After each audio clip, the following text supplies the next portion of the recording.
도록 하겠습니다. PPT 켜주시면 함께 보면서 말씀을 나누도록 하죠.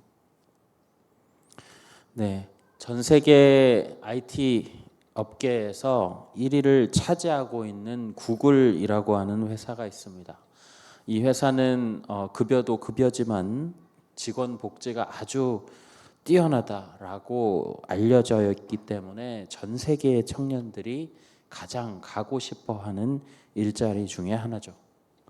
이 회사에서 진행된 입사 시험을 치르는 여러 가지 방식이 있는데요. 그 중에 특이한 것 하나를 소개해 드리려고 합니다. 아마 이제 한번 했으니까 그 다음에는 하지 않겠지만 특이한 방식 하나가 있는데요. 일명 쓰레기통 시험이라고 합니다. 이 면접장 바로 앞에 쓰레기통을 쓰러뜨려서 그 안에 쓰레기가 흘러 나오도록 그대로 두죠.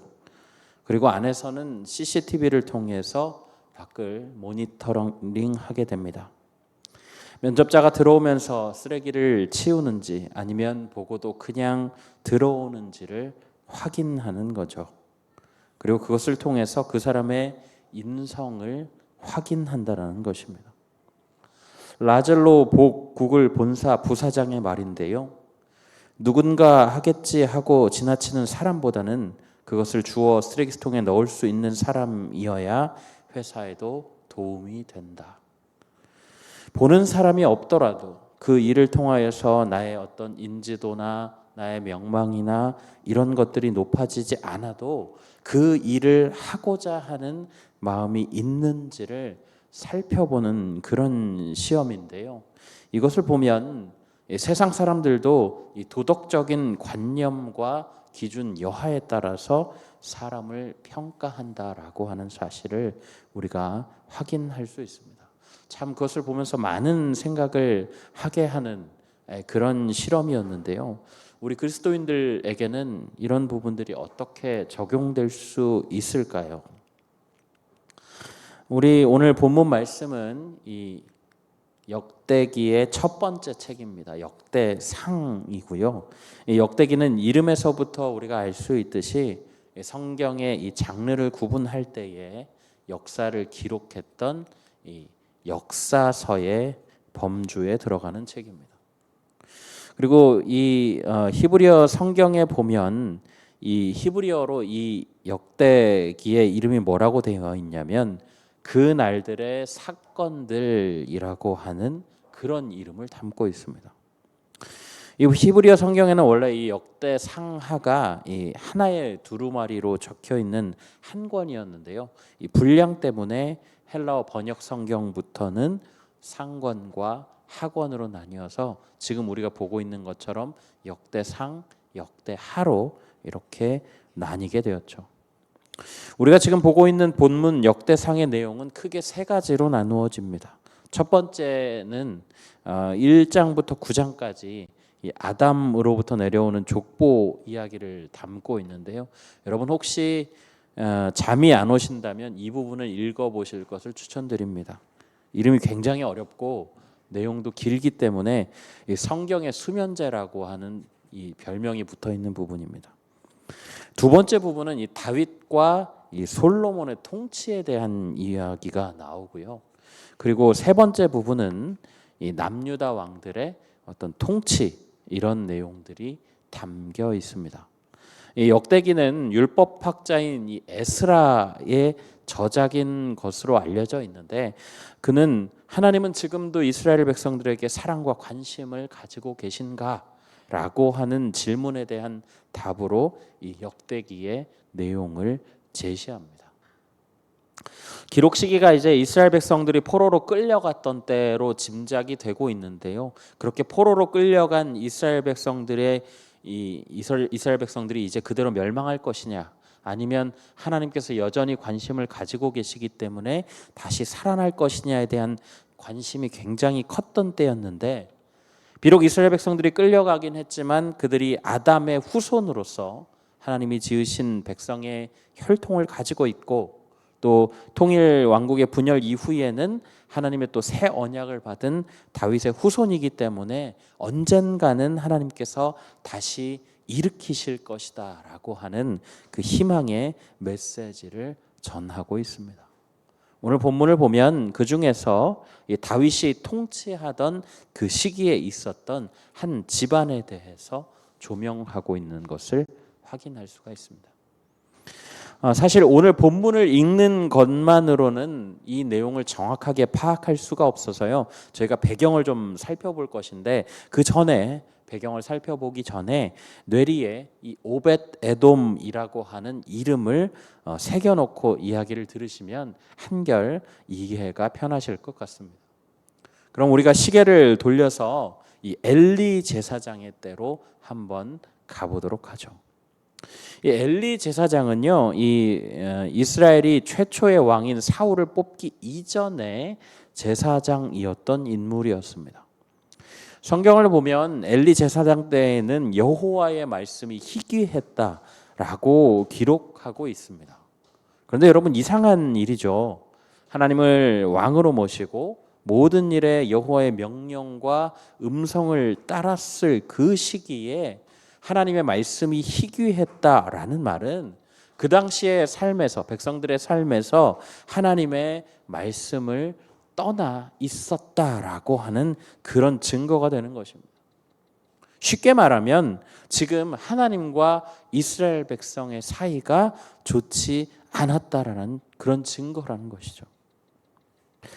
그리고 엘리 제사장 자체도 하나님 앞에서 뭔가 되게 신실한 그런 제사장은 아니었던 모양입니다. 그의 두 아들이 이 아버지를 따라서 제사장이 되었는데요. 그 아들들의 행실이 굉장히 나빴다라고 성경은 기록하고 있습니다.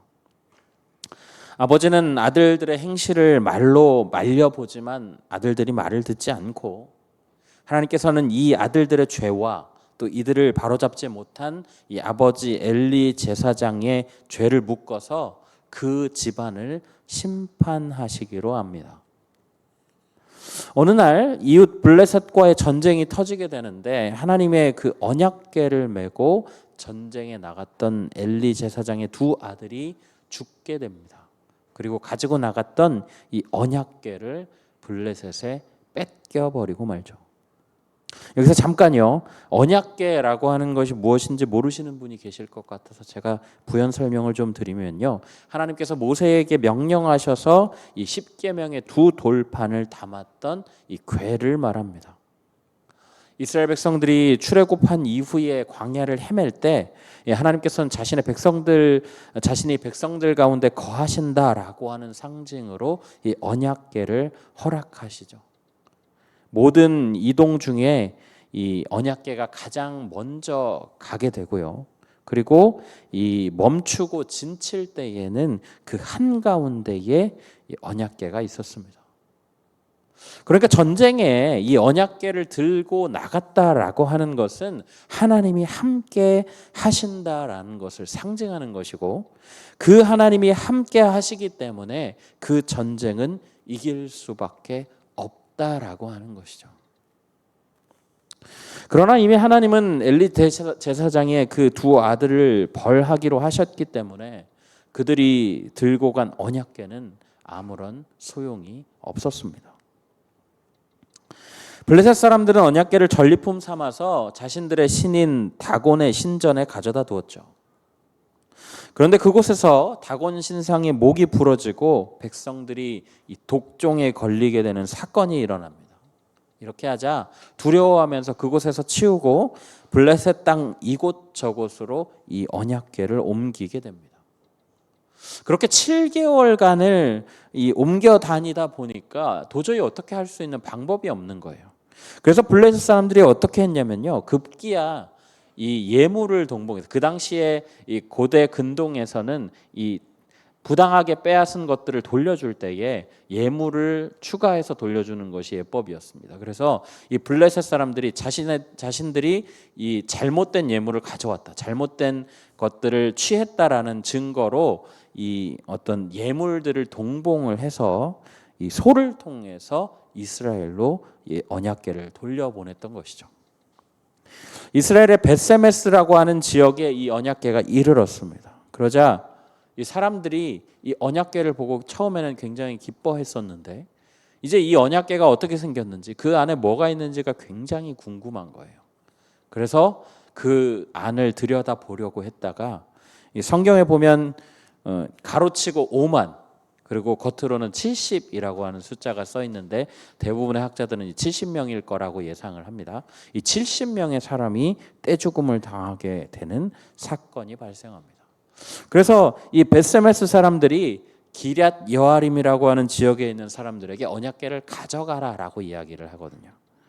그래서 이 언약궤를 가져가게 됩니다. 그러면서 이 기럇 여아림의 아비나답이라고 하는 사람의 집에서 20년, 무려 20년을 그곳에서 머물게 됩니다.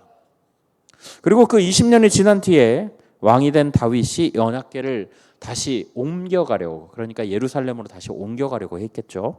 그래서 옮겨가려고 하는데 옮기는 과정에서 언약궤가 떨어지려고 하는 것을 이 손으로 받으려고 했던 우사라고 하는 사람이 죽게 되는 그런 사건이 발생을 하게 됩니다.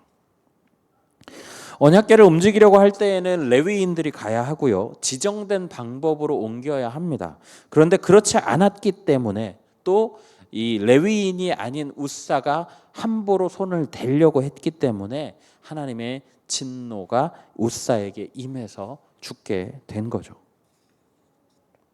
이것을 보고 다윗이 두려워서 옮기는 작업을 중단합니다. 그리고 오벳 에돔이라고 하는 사람의 집으로 보내게 되는데요. 바로 오늘 본문에 나오는 오벳 에돔이 바로 그 사람입니다.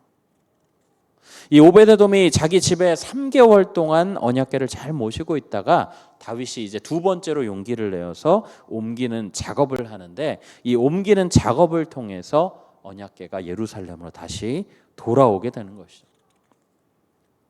사무엘하 6장에 보면 오벳에돔이 언약궤를 모시고 있는 동안에 하나님께서 그 집과 모든 소유에 복을 주셨다라고 기록합니다.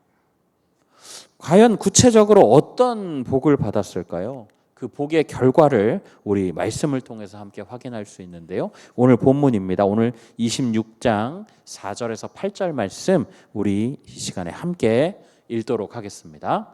오벳에돔의 아들들은 맏아들 스마야와 둘째 여호사밧과 셋째 요아와 넷째 사갈과 다섯째 느다넬과 여섯째 암미엘과 일곱째 이사갈과 여덟째 부올레데이니 이는 하나님이 오벳에돔에게 복을 주셨습니다. 그의 아들 스마야도 두어 아들을 낳았으니 그들의 조상의 가문을 다스리는 자요 큰 용사라. 스마야의 아들들은 오드니와 느바엘과 오벳과 엘사밧이며 엘사밧의 형제 엘리후와 스마갸는 능력이 있는 자이니 이는 다 오벳에돔의 자손이라. 그들과 그의 아들들과 그의 형제들은 다 능력이 있어 그 직무를 잘하는 자이니 오벳에돔에게서 난 자가 62명이며. 아멘. 여러분, 제가 말씀드리는 부분에 혹시 펜을 가지고 계신 분들은 한번 표시를 해보시기 바랍니다. 5절에 복을 주셨음이라. 그리고 6절에 보시면 큰 용사. 그리고 7절에 보시면 능력이 있는 자. 그리고 8절에 능력이 있어 그 직무를 잘 하는 자. 자, 여러분, 표시한 부분들이 바로 하나님의 복의 내용이에요. 하나님은 오벳에돔뿐만 아니라 그의 자녀들에게 복을 주십니다. 탁월하고 능력이 있어서 직무를 잘 감당하며 용사였다라고 지금 성경은 증언하고 있습니다. 그러니까 이들은 언약궤가 예루살렘에 돌아왔을 때에 그 역할을 맡게 되는데 그 역할이 뭐였냐면 문지기였어요. 성전의 문지기 역할을 맡게 됩니다. 3개월 동안이나 언약궤를 잘 보존해 왔는데 겨우 준 직책이 성전 문지기냐라고 물으실 분이 계실지 모르겠는데요. 여러분, 이 문지기직은 그냥 문만 지키는 사람이 아닙니다. 물론 문을 지켜야 하기 때문에 신체 능력도 탁월해야 합니다. 그런데 여기 보시면 큰 용사라고 하는 표현이 등장하잖아요. 건장한 몸집을 가진 그런 사람들이었다라는 거예요. 그것뿐만이 아닙니다. 성전의 정결과 안전을 유지해야 하는 사람, 혹시라도 일어날지 모를 그 언약궤를 만지거나 해서 죽는 사고를 막아야 하는 사람입니다. 부정한 자가 성전에 들어가지 못하도록 그것을 분별하고 저지하는 역할을 해야 하는 사람이에요. 정리하면 이 문지기, 성전의 문지기라고 하는 직책을 가졌던 사람은 하나님 앞에 나아갈 때에 거룩함을 유지하는 매우 중요한 역할을 가지고 있었다라는 얘기죠. 이 직무를 다윗이 굉장히 중요하게 생각했습니다. 그래서 자신이 성전의 문지기들을 믿을 수 있는 사람들로 채워가고 특별히 레위인들로 선별을 해서 채워가는데 이 문지기를 무려 24반열, 그러니까 24대라고 하죠. 이 줄을 서면 줄을 말하는데 24줄을 만들었다는 얘기입니다.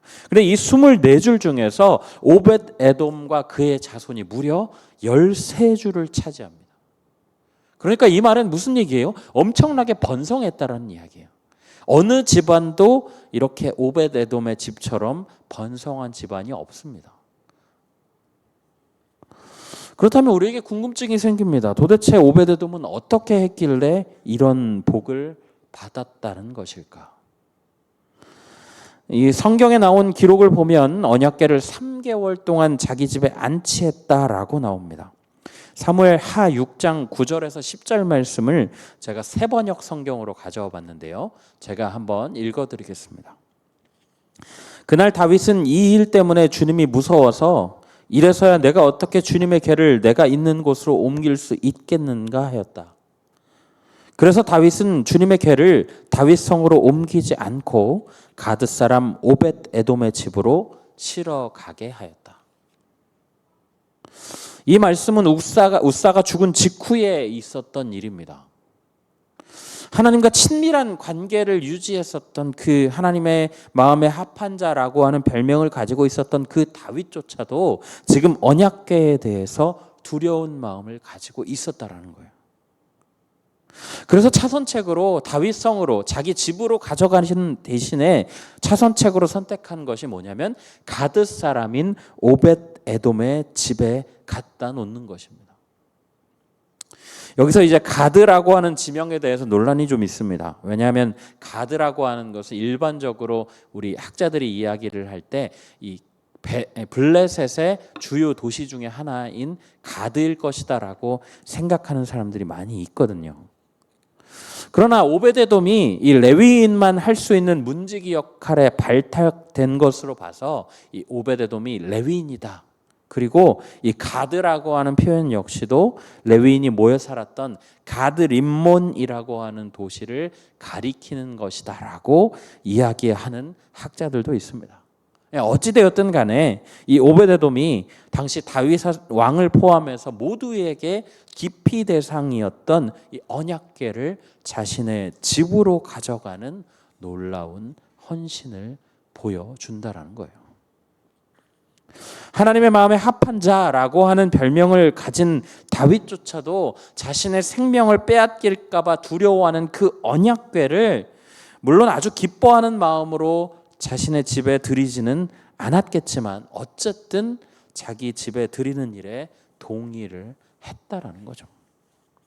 물론 이 왕이었던 다윗이 아마 반강제적으로 이 동의를 구해서 그 집에 안치시켰을 것이라는 사실을 우리는 쉽게 추측할 수 있습니다. 근데 문제는 그 다음이에요. 자, 집에 받아들였습니다.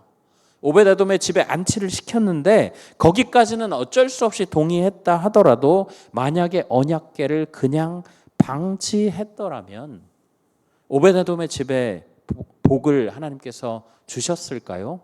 그 이전에 기럇 여아림에서 20년을 있을 때에 아무런 복을 받았다라는 기록이 없습니다. 오히려 그 사건이 있었죠.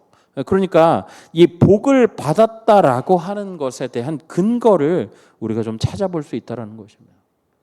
재미있는 것은 가나안의 도시들과 또 기럇 여아림에 이르기까지 언약궤를 보존했던 거의 모든 도시에 재앙이 일어났다라고 하는 사실이에요. 자, 가나안은 이방 민족이니까 그렇다고 칩시다.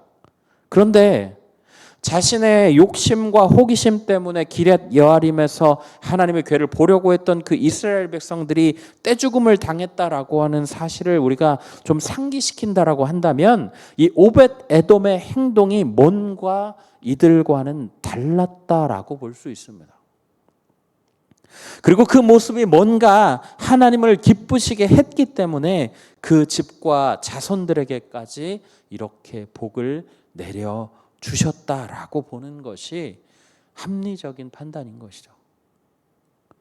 여러분, 3개월이 짧다면 짧은 순간일 수 있습니다. 그런데 이렇게 위협적인 언약궤와 함께하는 3개월이라고 한다면 그 시간을 결코 짧다라고 이야기할 수는 없을 거예요. 그 긴장되는 시간, 내 생명이 언제 뺏길지 모르는 그 두려운 상황들을 묵묵하게 오베네돔은 헌신하면서 매일 같은 두려움에도 불구하고 경건한 마음과 정결함으로 언약궤를 지켜왔던 것입니다. 하나님의 언약궤를 거룩하게 보관하는 것은 그에게는 생존의 문제였을 것입니다. 뭔가 이 복을 받으려고 한 행동이 아니었다라는 거예요. 그의 마음이 어떠한 마음이었는지는 성경에 정확하게 나오지 않기 때문에 우리가 알 수 없습니다. 그러나 그것과는 상관없이 그가 3개월 동안 얼마나 성실하고 묵묵하게 그 일을 감당했는지 여러분, 우리가 오베데돔이 받은 복을 통해서 확인할 수 있다라는 거예요.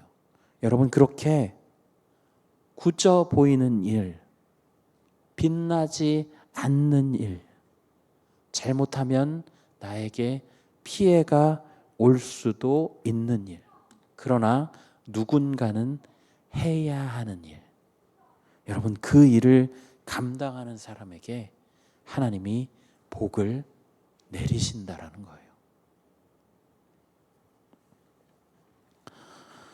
사랑하는 성도 여러분, 우리가 교회에서 신앙생활을 하다 보면 마음이 동하게 되고 하나님을 위해서 애쓰고 수고하려고 하는 마음이 생기게 됩니다.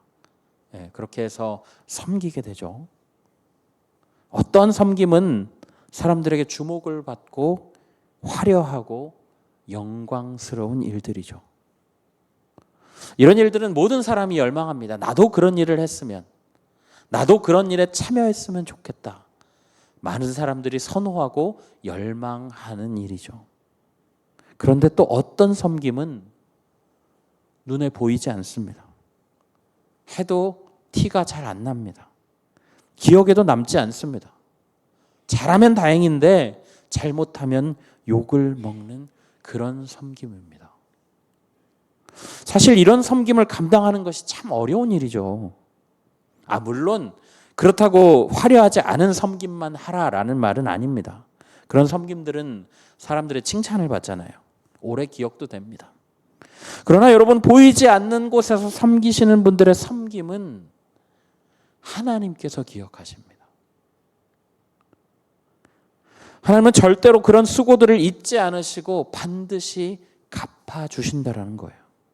여러분, 여기서 제가 드리고 싶은 말은요, 눈에 띄지 않는 섬김을 감당하고 있다고 해서 그 섬김이 결코 가치 없는 섬김이 아니라는 거예요.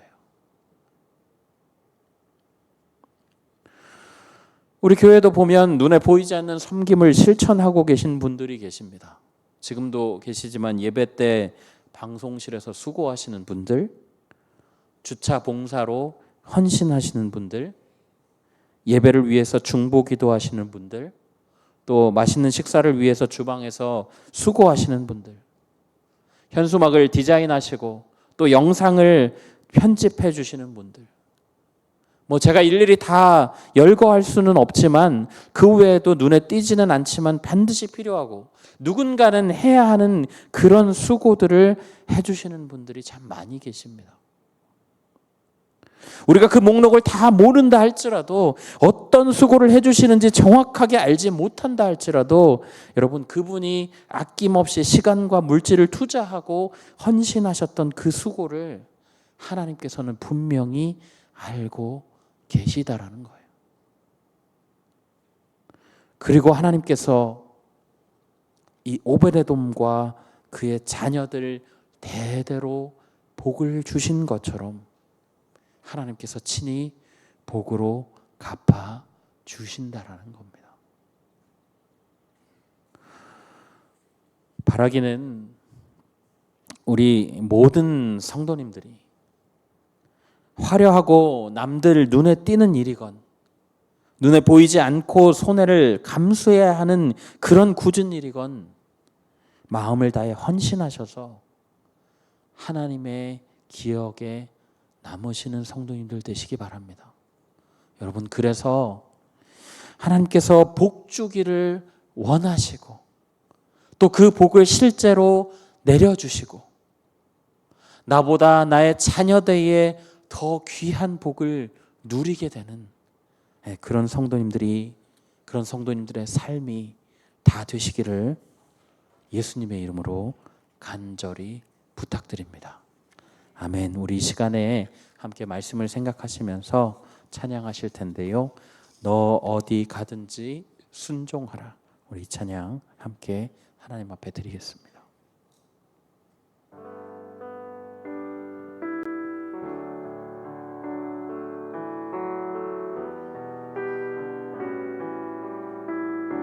너 어디 가든지 너 어디 가든지 순종하라.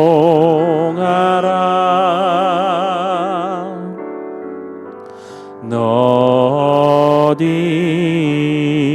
있든지 충성하라.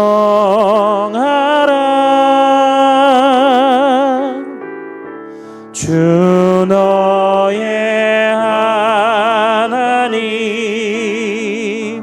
왕 되신 주 영원히 주님만 찬양. 우리 찬양 한 번 더 하실까요? 너 어디 가든지 너 어디 가든지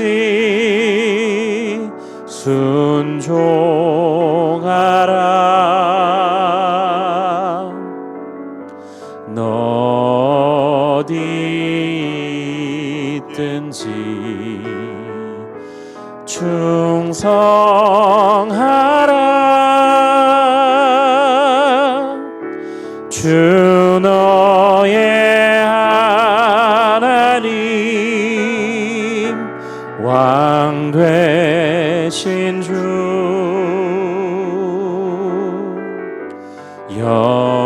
영원히 주님만 찬양하. 우리 여러분의 고백으로 해보실까요? 나 어디 가든지 나 어디 가든지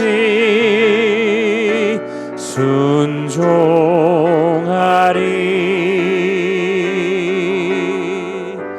나 어디 있든지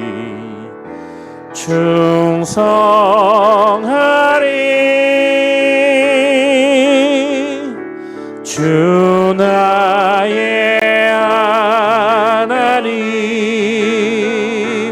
왕 되신 주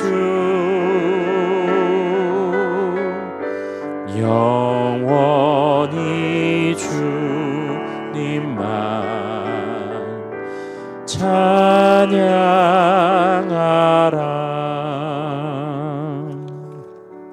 아멘. 우리 이 시간에 말씀을 생각하면서 함께 기도하며 나아가실까요? 오늘 오벳 에돔의 집에 임한 복을 우리가 살펴보았습니다. 남들이 다 회피하고 남들이 하고 싶어 하지 않고 굳은 일이고 나에게 손해가 되는 일이고 나의 시간과 나의 힘을 쏟는 것 같고 또 불안하고 죽을 것 같은 그 일이지만 그 일 가운데서 3개월 동안 신실하게 하나님의 언약궤를 지켰던 그 오벳에돔에게 하나님께서 복을 허락하십니다. 여러분 우리가 이렇게 한번 기도해 보실까요? 오베데돔이 받은 복을 생각하며 하나님 앞에서 영광된 자리, 주목받고 화려한 자리뿐 아니라 보이지 않고 손해를 감수하고 굳은 일을 하는 그런 자리에서도 기쁘게 섬기는 자들 될 수 있도록 우리를 인도하여 주옵소서. 또 늘 하나님께서 우리의 삶을 지켜보고 계심을 알고 우리의 마음을 다하여서 하나님 앞에 헌신하는 그 기쁨을 알게 하여 주시옵소서. 우리 시간에 이 두 가지 기도 제목 가지고 함께 기도하며 나아가겠습니다. 사랑의 하나님 감사합니다. 주님, 오늘 우리가 오베데돔에 받은 복을 살펴보았습니다. 하나님 모두가 기피하였습니다. 하나님의 마음에 악한 자라고 하는 별명을 갖고 있던 다윗 왕조차도, 그리고 수많은 사람들의 희생자를 내고 죽음을 보았던 하나님 많은 사람들이 하나님 그 언약궤를 보존하기를 거절했지만 하나님, 그러나 그 가운데서도 주님 언약궤를 받아들이고 주님 집안에서 주님 거룩하게 또 정결하게 지켜나갔던 그 오베데돔의 모습을 우리가 보게 됩니다. 하나님, 결국 그로 인하여서 하나님이 주신 복을 주님 취하였던 하나님 그 모습들을 보며 하나님 우리의 모습을 돌아보게 됩니다. 하나님, 우리가 교회를 섬길 때에 하나님 화려한 자리, 주목받는 자리, 모두가 알고 모두가 칭찬하는 자리에 주님 또한 열망하는 그 자리에 서 있으려고 애쓰거나 주님 또한 주님 우리의 손해를 감수하거나 굳은 일을 하는 그 자리에 머물지 않으려고 했던 마음들이 있다고 한다면 하나님 우리의 마음을 되돌려 주시옵소서. 하나님, 우리가 주님 어디를 가든지 무슨 자리에 있든지 주님 어느 모습으로 주님을 섬기고 있든지 하나님 그 자리에서 하나님 앞에 충성하는 자들 되게 하여 주시고 하나님 순종하는 자들이 되게 하여 주셔서 하나님께서 보여주셨던 오베데돔의 복을 주님 받아 누리는 자들 될 수 있도록 하나님 붙잡아 주옵소서. 하나님, 그리하여서 또한 주님 자손 대대로 주시는 그 복을 누리는 하나님 가정이 될 수 있도록 하나님 그 가정의 복이 나로부터 시작될 수 있도록 하나님 붙잡아 주시기를 간절히 구합니다. 하나님, 우리가 그 자리를 주님 기쁘게 여기고 주님 기쁘게 헌신하며 하나님 앞에 나아갈 수 있도록 도와주십시오. 하나님, 그 자리를 통하여서 하나님의 살아계시고 역사하심을 경험하며 주님 매일같이 그 자리에서 하나님과 동행하며 하나님의 내리의 길에 기억되는 그런 삶을 살아갈 수 있도록 하나님 우리를 붙잡아 주시고 인도하여 주시기를 간절히 구합니다. 하나님, 우리에게 주님 그러한 용기와 마음을 허락하여 주셔서 하나님 우리가 그 길을 계속해서 갈 수 있는 자들 되게 붙잡아 주시고 주님 우리를 통하여서 주님 하나님의 놀라우신 일들을 행하며 주님이 또 붙잡아 주시는 인생을 살아갈 수 있도록 하나님 우리를 붙잡아 주시기를 간절히 구합니다. 오 주님, 우리에게 그러한 용기와 마음을 허락하여 주시옵소서. 오 주님, 우리에게 그러한 마음을 허락하여 주시옵소서. 주님, 우리가 주님 그 자리에 서서 하나님을 예배하는 자로 설 수 있도록 하여 주시고 주님, 우리가 섬기는 자리가 어떠한 자리든지 하나님 그 자리가 어떠한 모습이든지 상관하지 아니하고 주님 앞에 충성된 쪽으로 나아가 주님과 함께 동행하는 자들 될 수 있도록 하나님 인도하여 주옵소서. 주님, 우리의 충성된 걸음 가운데 착하고 충성된 쪽으로 부르시는 하나님의 역사를 경험하며 살아갈 수 있도록 우리의 삶을 주장하여 주시고 붙들어 주옵소서. 우리에게 그러한 마음을 허락하여 주시는 하나님을 바라봅니다. 하나님, 우리에게 주님의 그 마음을 허락하여 주시옵소서. 하나님이 주시는 그 마음으로 주님 우리의 마음이 무장될 수 있도록 하나님 우리를 붙잡아 주시고 인도하여 주옵소서. 주님 감사합니다.